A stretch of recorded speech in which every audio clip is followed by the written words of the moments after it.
Janaína falou é muito importante, quando ela falou assim, né, Roberta, a questão de cidadania, porque a gente chama de responsabilidade o quê? Compartilhada. Então, é a responsabilidade compartilhada que o Enem vai requerer em qualquer tema que venha a ser abordado. Nós, no segundo ano, não vamos ver um tema, que vamos ver no terceiro só, que é um ciclo, que tem apenas no terceiro ano, na terceira série, que é o ciclo da saúde, em que a gente vê exatamente essa questão do Zika, vírus, né, da dengue, tudo, e que trabalha exatamente essas propostas de intervenção que colocam a sociedade civil, que colocam o cidadão como agente importante nesse processo, não pensando apenas no indivíduo, mas pensando no coletivo. Então, é sempre bom a gente pensar nisso também. Como eu disse, o tema do Enem, independente de qual seja, vai jogar o problema onde? No seu colinho, tá certo? Para que você resolva, tá bom? Também, responsabilidade compartilhada. Os mosquitos, essas doenças são as mais conhecidas, né, que a gente fala tanto. Zika, chikungunya, dengue. Nós temos também a doença que a Edneudo falou, a filariose, né, que é elefantíase, que chama, né, que é transmitida também por um mosquito. E nós temos também, pessoal, por que não achar que não? Desculpe aí a redundância. As viroses que nós temos, né? Quantas vezes a gente vai ao médico com uma série de sintomas, fazemos o exame de sangue e aí o médico diz, olha, você está com a virose. Por que não acreditar que essa virose que nós estamos, sim, porque é uma virose. Se o médico está afirmando que é uma virose, é porque naquele hemograma existem células de defesa específicas para vírus, por isso que ele diz que você está com uma virose. Por que não achar que essa virose que você está também foi transmitida por um mosquito? Né? De repente, o sorotipo fraco de dengue ou de zika, certo? Então, assim, é uma relação que a gente vai ter para o resto da vida com mosquitos, mas que a gente pode melhorar essa relação para o nosso lado, obviamente, se a gente tiver um pouco de responsabilidade. Certo, Liane? Bem, gente, troca-troca. Bem, gente, então vocês perceberam que o quê? A partir das propriedades da água, a gente já puxa uma questão que bem cidadania, bem social, para complementar a redação de vocês. E pegando outra parte da água que é super importante é a questão da força dela na produção de energia, que daí a gente tem toda essa revolução, que eu posso dizer, a partir da Revolução Industrial. Anderson, você vai falar alguma coisa? Pessoal, eu e brother Kleber aqui vamos começar a falar um pouquinho com vocês sobre energia. Certo? Presta teu piloto aí. Desde a antiguidade, o homem utiliza o movimento das águas, utiliza a água como agente, certo? Propulsor para, inicialmente, como você tem aqui na primeira imagem, a famosa roda d'água. Essa roda d'água, inicialmente, era utilizada para moer grãos. Posteriormente, certo? Ela foi utilizada para a produção de energia.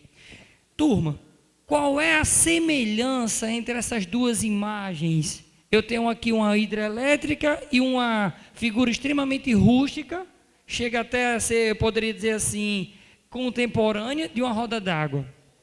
Quando nós temos, presta bem atenção, isso é um tópico que vocês vão ver lá no terceiro ano, certo? Quando você tem uma espira, o que é uma espira, gente? Uma espira seria círculos de condutores, certo? E você realiza o fato da aproximação ou afastamento de um ímã, você consegue gerar uma corrente induzida. Pessoal, isso é a base de funcionamento de qualquer usina hidrelétrica. Para que eu consiga aproximar e afastar, e eu gerar essa corrente aqui, o homem percebeu o seguinte: ao invés de eu ficar aproximando e afastando um ímã, por que não fazer esse ímã somente girar? as primeiras formas de obtenção de energia era lá na manivela. Depois, espera aí, por que não usar a água de um rio, de um córrego, e utilizar o movimento de uma roda daquela para fazer esse eixo girar? Aí eu causava o que nós vamos chamar, lá no terceiro ano, de fluxo magnético. A variação do fluxo magnético em uma espira, você gera uma corrente induzida. Preste bem atenção. Quando eu aproximo e afasto, eu gero a variação do fluxo. Então, pessoal, onde é que a água entra aí? O que é uma hidroelétrica? Você tem ali, olha lá na figura, o represamento de água. Por que a água é represada? A água é represada para que eu tenha sempre uma queda constante, certo? Através de um duto, através de um caminho específico, promovendo a rotação de um eixo, que nós chamamos de turbinas, não é? E o que essa turbina faz? Gira um grande ímã, causando a variação do fluxo magnético. Essa parte de magnetismo, vocês vão ter acesso no terceiro ano. Então, gente, eu saio da hidroelétrica, vou para a termoelétrica, eu também vou utilizar água, só que ao invés de eu utilizar o movimento da água, eu vou fazer com que a água, certo, mude de estado físico, venha em forma de vapor. Para quê? Para que aquele vapor em uma turbina faça ela girar novamente. Eu tiro a água, tiro a termoelétrica e coloco os aerogeradores que estão presentes aqui na Costa Branca inteira, devido ao nosso potencial eólico gigantesco. Qual é a semelhança? Em todos eles eu tenho a produção de energia.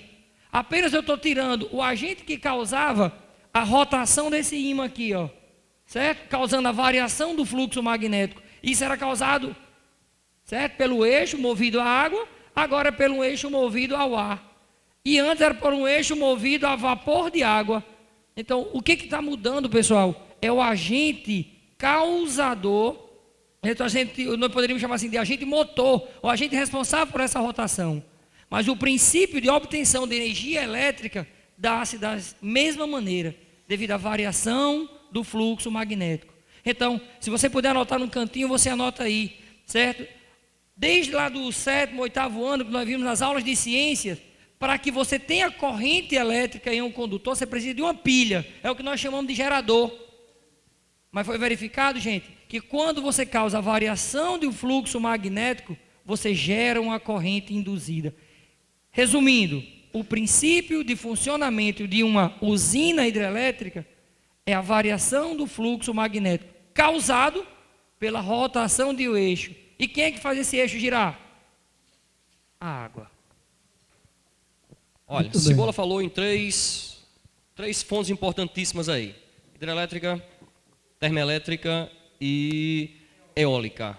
O Brasil tem uma capacidade enorme na produção de energia, sempre, principalmente aí hoje, muito mais utilizado na região norte, como Cebola falou. Hidrelétrica eu preciso de queda para gerar energia. A região norte hoje, ela vem sendo compensada em função de que sempre se pensou que a região norte fosse uma área de rios de planície, como a maior parte é. Só que eu tenho áreas de rios de planalto, onde eu necessito dessa queda. Então, a parte de geografia que nós já contemplamos aqui, e que vocês já sabem, a questão de hidrelétrica, pessoal, a capacidade energética, Cebola sabe mais do que eu, mas o ponto principal aí, lembram os efeitos de uma usina hidrelétrica?